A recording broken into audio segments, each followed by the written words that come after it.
अक्का साहेब ये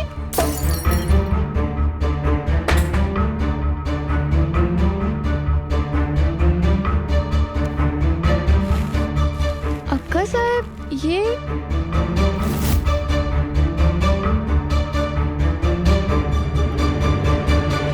कल वैष्णवी इसी धागे से तन्वी की परीक्षा लेगी।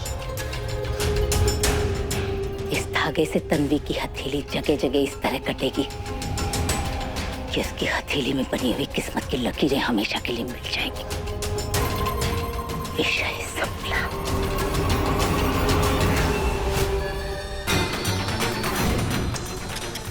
ताई तेरे लिए ना दुख हो रहा है कि तेरी पहली परीक्षा में तू फेल हो जाएगी और उसके बाद हर दिन एक नया चैलेंज तेरा इंतजार करेगा। आखिरकार एक दिन तू खुद ही इस हवेली, इस रिश्ते और युग को मेरे लिए छोड़कर चली जाएगी। याद रखना, ये धागा ना तुम्हारे हाथ से गिरना चाहिए ना टूटना चाहिए, वरना ये पूजा संपूर्ण नहीं मानी जा सकती।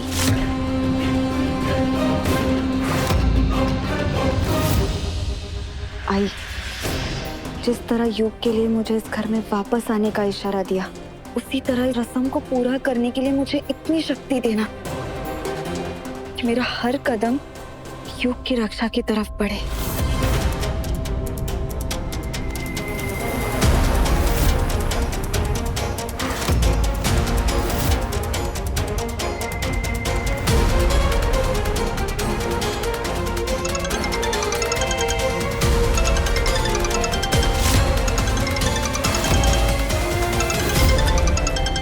लो, अभी तो पहली रस्म शुरू हुई है और नौकरी बीच में आके खड़ी हो गई। वैष्णवी, हमें तो ये सही शुरुआत नहीं लग रही है। ताई, लगता है तेरे ऑफिस वालों को भी पता है कि तेरा घर से ज्यादा ऑफिस में मन लगता है। देखना कितने सही टाइम पे कॉल किया है। हाँ, कल तो बहुत बड़ी बड़ी बातें कर रही थी। क्या कह रही थी? मेरा पति, मेरी मांग का सिंदूर, मेरे पति का घर, और आज एक फोन कॉल आती, सब साइड में हो गया। इतनी प्यारी नौकरी, तो जाओ जाकर उठा लो अपना फोन कॉल। इस वक्त तुम्हें सबसे ज्यादा जरूरत है युग की पत्नी और इस घर की बहू होने का फर्ज निभाने की।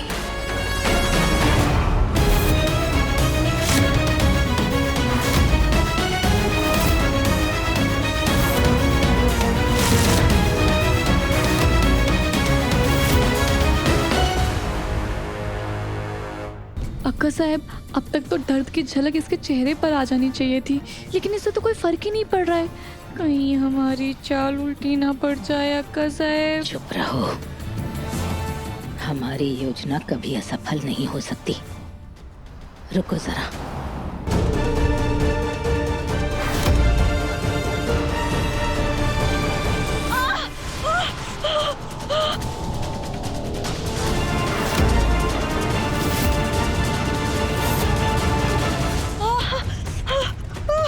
बहुत कैंची की तरह जो तेरी जबान चलती है ना तन्वी, अब कांच की धार चलेगी। ये धागे से हाथ कैसे कट सकता है? अरे तो इसमें इतना परेशान होने वाली क्या बात है? पतले कागज से भी तो लोगों की हथेलियां कट जाया करती हैं। हो सकता है ये धागा तीखा निकला। ये रस्म कोई पहली बार थोड़ी हो रही है। हम सब ये रस्में कर चुके हैं। हमारे हाथ तो कभी नहीं कटे। यही इतनी ज्यादा नाजुक है क्या? लेकिन अक्का साहब, तन्वी को बहुत दर्द हो रहा है। ऐसे में वो रस्म कैसे करेगी? तो क्या करें? रस्म बीच में रोक दे? तुम बताओ वैष्णवी, क्या करना चाहिए? लेकिन इतना याद रखना कि ये रस्म हमारे युग का सुरक्षा कवच है।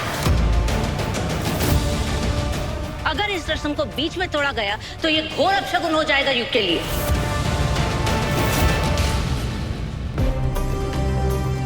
नहीं, पूजा कैसे रोक सकते हैं? हे अम्बा भाई, मैं मेरे बेटे के लिए इतनी बड़ी जोखिम नहीं उठा सकती। अरे हर पत्नी अपने पति के लिए कदम कदम पर कष्ट उठाती है और तुम इतने से दर्द में हिम्मत हार रही हो। याद रखो, ये युग की सुरक्षा के लिए पूजा हो रही है। अगर इसमें जरा सा भी विघ्न पड़ा और आगे युग को कुछ भी हुआ तो ये तुम्हारी जिम्मेदारी होगी। ताई, लगता है तू दिल से ना ये रिश्ता ही निभाना नहीं चाहती। अगर तेरी जगह मैं होती ना तो कब की ये रस्म पूरी कर चुकी होती।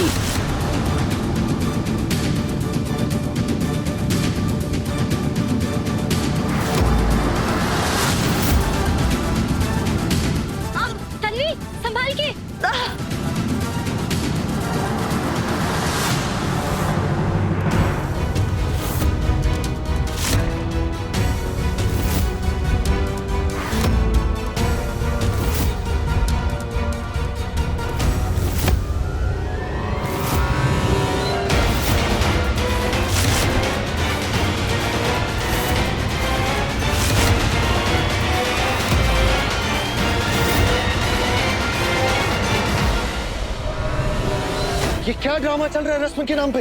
हाँ, बंद करो इसे। युग, ये ड्रामा नहीं है, ये सब तुम्हारी रक्षा के लिए हो रहा है। और अगर तुमने ये रस्म रोकी तो नहीं नहीं नहीं युग, बस करो। इस सब से तुम दूर रहो। हाँ युग, काकी सही कह रही। तुम जाकर अपने रूम में गेम खेलो ना। मैं किसी भी रिचुअल के अगेंस्ट नहीं हूँ, बट किसी की रक्षा के लिए किसी का खून बहाना, ये तो सही नहीं है ना। नहीं चाहिए मुझे ऐसी रक्षा।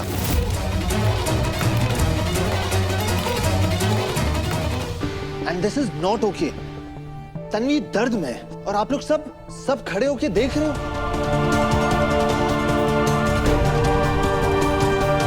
अरे भगवान का नाम लेकर ऐसे इनह्यूमन कैसे बिहेव कर सकते हो आप लोग? ऐसे किसी रस्म के नाम पे अगर किसी इंसान का दर्द नजर ना आए, ये खून बहे, तो क्या मतलब है ऐसी रस्म का? और ये धागा कौन लेके आया? ये धागा चेक नहीं कर सकता था कोई? तन्वी चलो यहां से।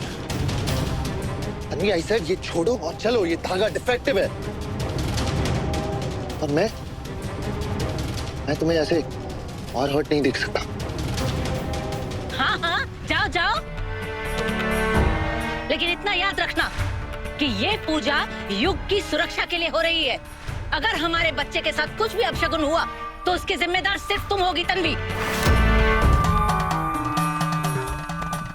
हम तुम्हें कितनी बार समझा चुके हैं, ये पूजा कोई आम पूजा नहीं है जिसे छोड़कर तुम भाग जाओगी। ये युग का रक्षा संकल्प है और तुम्हें इस पूजा को पूरा करना ही होगा। I don't need no कवच। As simple as that। फालतू बातें बंद करो युग। पत्नी का धर्म इतना कमजोर नहीं होता कि एक मामूली खरोच से वो रुक जाए। अरे सावित्री ने भी अपने पति के प्राण बचाने के लिए साक्षात यमराज से संघर्ष किया था। कोई भी पत्नी अपनी पति की रक्षा करने के लिए किसी भी संकट को पार कर लेती है, कोई भी परीक्षा पूरी कर लेती है, और यही उसका धर्म है और यही उसका संकल्प है। अरे तन्वी, तुम तो पढ़ी लिखी हो, समझदार हो यार, क्यों कर रही हो ये सब? हाँ युग, मैं हूँ प्रैक्टिकल, लेकिन इसका मतलब ये नहीं कि मेरी कोई आस्था ही नहीं है। बड़ों की बात का मैं मान रखती हूँ। ये रस्म अधूरी छोड़ने से तुम्हें कुछ हो गया तो मैं अपने आप को कभी माफ नहीं कर पाऊंगी। मुझे दर्द से डर नहीं लगता। इससे अगर तुम्हारी रक्षा जुड़ी है तो ये दर्द मुझे मंजूर है। मैं ये रस्म पूरी करूंगी।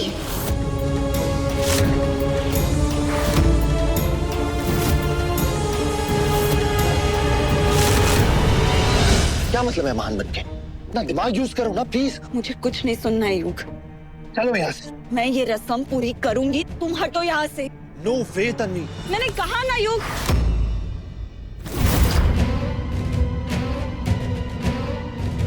करो जो करना है करो। अब मैं तुम्हारी हेल्प नहीं करने वाला। गो।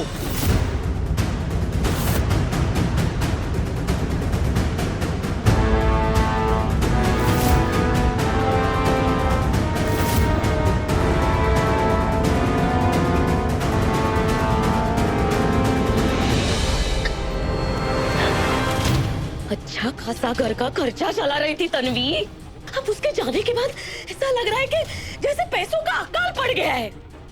क्या करूं मैं, क्या करूं? किस बहाने से उससे पैसे मांगूं? कुछ समझ में नहीं आ रहा मुझे। कुछ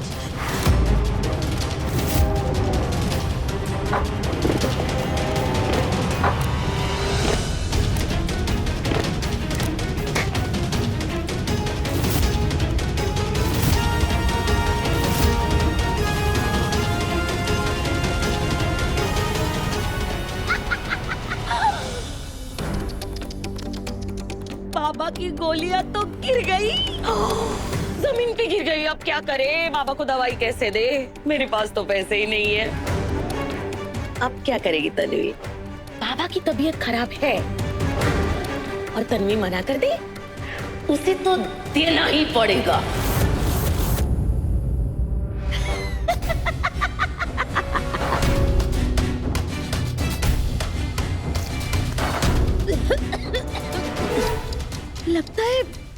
ये एक गोली इसमें गिर गई और वो पानी मैंने पी लिया। छी! पूरा मुंह कड़वा कर दिया। हे भगवान, कैसे किस्मत दी है मुझे, हाँ? पता नहीं और कितने कड़वे घूंट पीने पड़ेंगे इस तन्वी की वजह से मुझे, लेकिन पी लूंगी मैं तन्वी, तू देख लेना।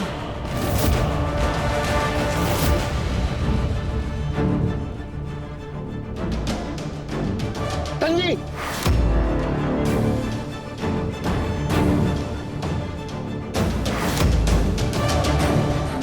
गरीबी में असली घी तो नसीब हुआ नहीं होगा, फिर पता नहीं कहां से इतना दम लेकर आई है ये लड़की।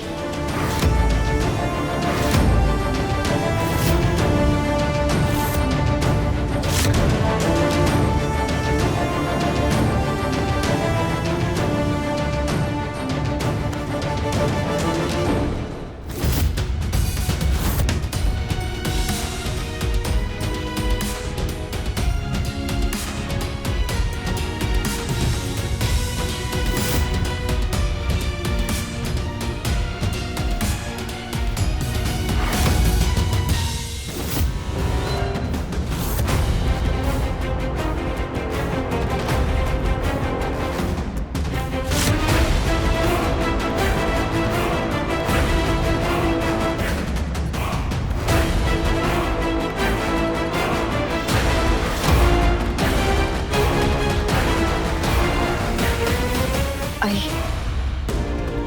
मेरी रस्म पूरी हुई, मेरा कवच पूरा हुआ। मेरे पति की रक्षा करना।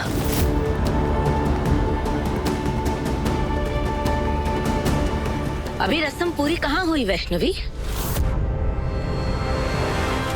इस रस्म के बाद पूजा घर को साफ भी तो करना है।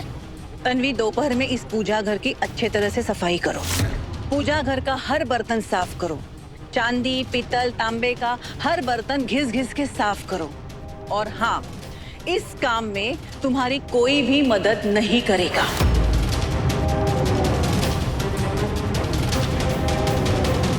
और पूजा घर के सामने अच्छे से रंगोली बना दो। क्यों? अब भी दफ्तर जाने की इच्छा है या इतनी सी मेहनत के बाद ऊपर पैर फैला के सोने की इच्छा है तुम्हारी? चुनौती स्वीकार करते समय तुमने ये कहा था कि तुम हर रस्म पूरी तरह निभाओगी। अपने पति की रक्षा के लिए जो भी जरूरी हो सब मैं करूंगी। तुम पागल हो गई हो क्या? Have you lost it? समझ में नहीं आता, जैसे लोग बोलते हैं वैसे तुम करने लग जाती हो। जो शुरू किया है उसे पूरा तो करना पड़ेगा ना। मुझे अपने हाल पे छोड़ दो युग। जो करना है करो, अब मैं तुम्हारी कोई हेल्प नहीं करने वाला।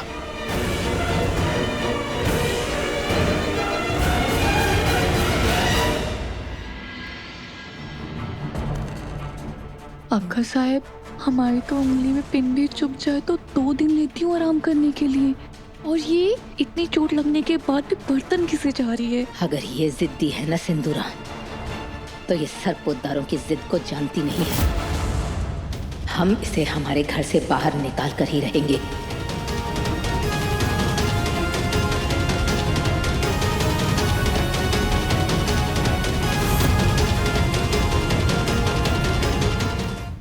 अभी आया और देखा सब, और समझ गया कि इतनी शिद्दत से तुम सब कुछ कर रही हो युग के लिए। हम धन्य हैं तुम्हें बहू के रूप में पाकर, बेटी।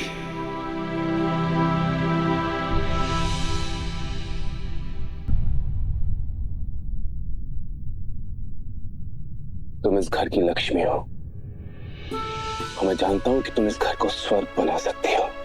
खुशी है मुझे तुम्हें देखकर कि तुम कितनी शिद्दत से इस रिश्ते को एक मौका दे रही हो बेटी।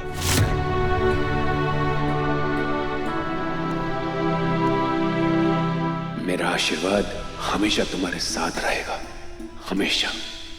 खुश रहो।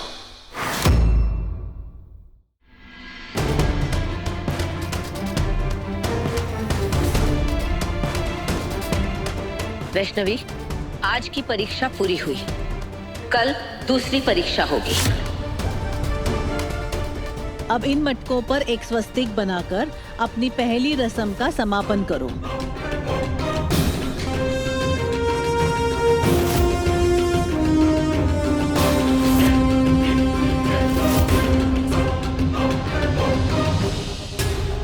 आज तो बच गई हो, कल नहीं बच पाओगी। आराम कर लो आज, कल देखो क्या होता है।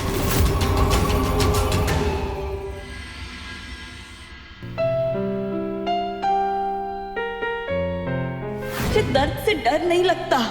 इससे अगर तुम्हारी रक्षा जुड़ी है तो ये दर्द मुझे मंजूर है। मैंने कहा था ना इसे नीचे मत सो, वो मेरी जगह है। वैसे तुम इतनी स्ट्रांग होगी ये मुझे नहीं पता था एंग्री बर्ड।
वो मैं ऑइंटमेंट लगा रहा था।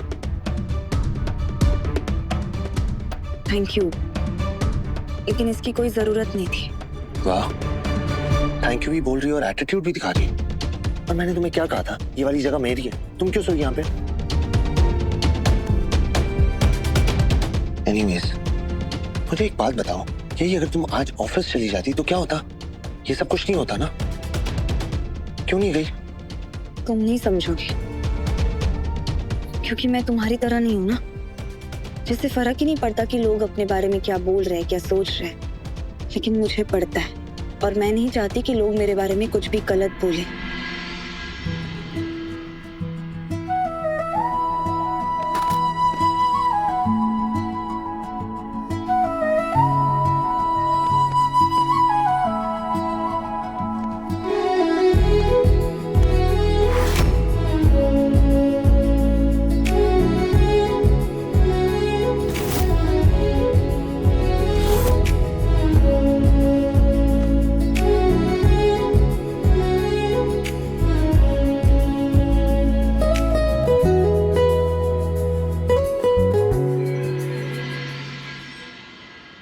वैष्णवी, पूजा का थाल बहू के हाथ में दो।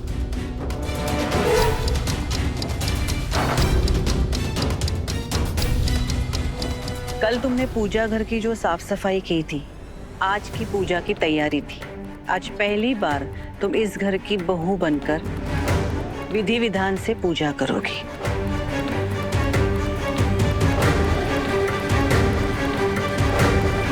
परंपरा के अनुसार हर नई बहू को शगुन की साड़ी पहनकर ही अखंड दिए की स्थापना करनी होती। यही हमारे घर की रीत है, और तुम्हें भी इसी तरह अपनी पहली पूजा का शुभारंभ करना है।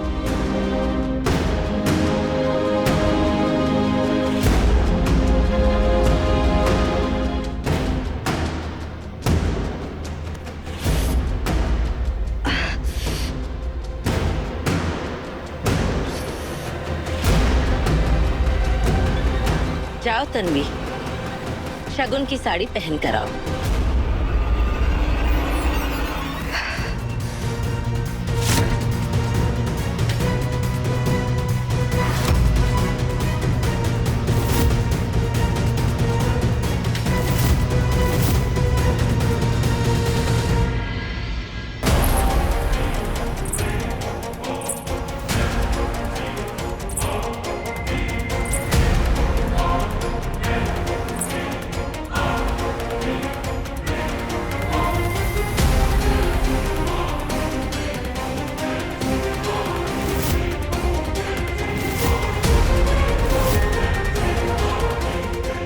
ये शगुन की साड़ी नहीं, बल्कि तुम्हारी इस घर से वापसी का शगुन है।